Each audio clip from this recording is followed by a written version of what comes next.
Hi there, my name's Alexa. I'm a hip dysplasia warrior. I'm recovering 4 months down the line of recovering from my left periacetabular osteotomy, but I'm also a running coach and a sports massage therapist. So I thought today I'd give you some tips on how to look after your hands, wrists and shoulders post-op, or maybe perhaps pre-op as well if you're already using a walking stick or cane or crutches to help you move around.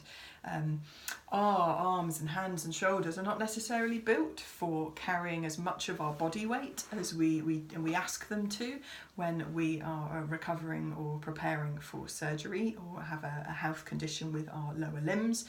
So it's good to give those areas a little bit of TLC, and hopefully these seated little exercises and techniques will help a little bit.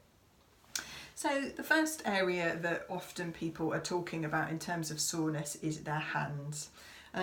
There are a few muscles in the hands, but a lot of it is padding, basically kind of padding tissue, so that you can use your hands and so that the bones don't sit right underneath the skin. So there's muscle up against the thumb, there's a little bit of padding around these bones here, there's muscle down the side and then across the palm of the hand. So what's a really nice technique is just ever so gently using the thumb, or maybe using a few fingers together of the other hand, just working into these muscles, giving them a little bit of a knead, like you're kneading bread, kind of pinching them so there's a little bit of support from the other side, and just working into them a little bit. You can work across the bottom of the palm into this kind of fleshy bit on the outside of your hand here as well. Really nice way just to loosen things off a little bit to start with. There's also a muscle in between your thumb and your forefinger, so it's kind of that action. So if you're holding crutches quite a lot, that muscle can get a little bit tight. So literally finger and thumb pinching just gently into the gap in between the thumb and the forefinger. That's quite sore on me today. And after you hold on to that for a while, you can move that pinch just gently up and down. And if you're pinching onto an area that's a little bit more sore than others, they're commonly called trigger points. What you can do when you hold on to that for a few seconds, hopefully it will just gradually release, taking a few in and out breaths nice and slowly to help that little sore point release off. But then you can also add a little bit of stretching, so just gently as you're pinching onto it, extend the gap between the thumb and the forefinger as a bit of a stretch. So we can do that a couple of times just to release things off.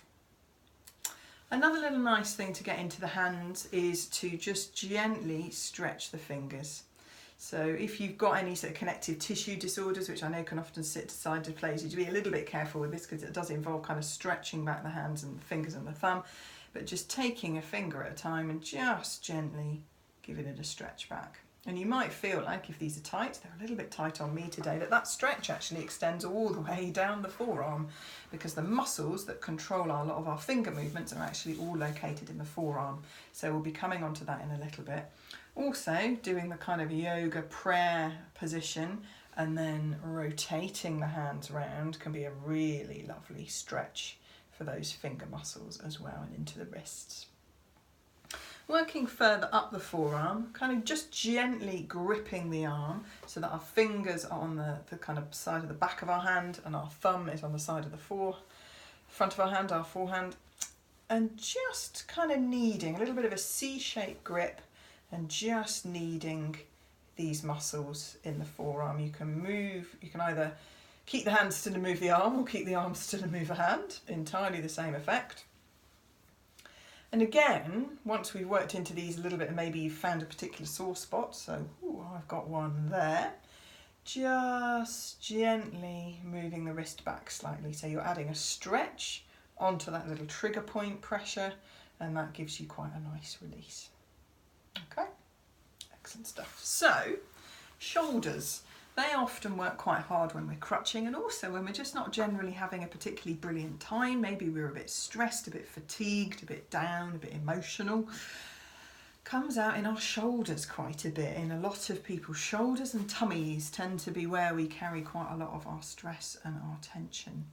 So what we can start off by doing is just gently rolling our shoulders up, back and down. So lifting them up in that upward position, taking them back, and then visualising sliding your shoulder blades down the back of your rib cage. And maybe breathing in as we take the shoulders up and out as we take the shoulders down. Just a nice relaxation here. If you feel up for a bit more of a bigger movement in terms of a stretch, you can take one arm up and backwards and outwards behind you and just feel a nice stretch across the front of the chest as well. One final little top tip for these shoulder muscles. So for me today on my left side, I don't really know why, I've got quite a sore shoulder muscle. The muscle that runs right across the top of the shoulders up into my neck. And there's other muscles that run across our back, along our spine up here and up into the back of our neck. And if these are tight, they can lead to sort of stress and tension headaches, which isn't a brilliant addition to ongoing hip pain, if I'm honest.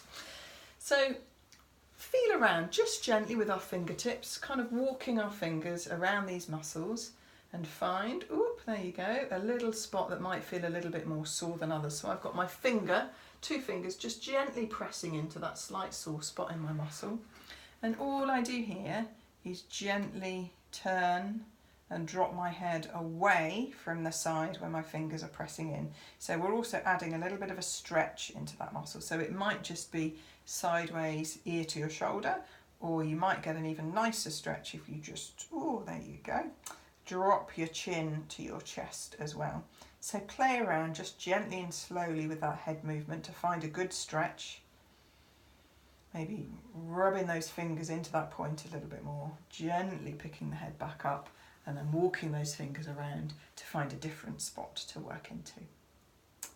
I feel I'm going to need to do a little bit more work on this muscle on myself at the moment. Another great way to deal with tight neck and shoulders is heat packs. So hopefully you've got a few of those in your collection of hip management stuff, and they're really good go-to things to look for. Hopefully none of those stretches, because they're not particularly hip related at all, talking about a different part of our body, hands, forearms and shoulders, shouldn't need any clearance from your doctor to do so, other than the caveat that I mentioned earlier. If you do have any kind of connective tissue challenges or hypermobility, then it's worth maybe not pushing it too much, or asking your doctor's advice before you do any of the stretches where you're bending your fingers or your wrists backwards too far. Go for the more kneading approach instead. Hope that helps.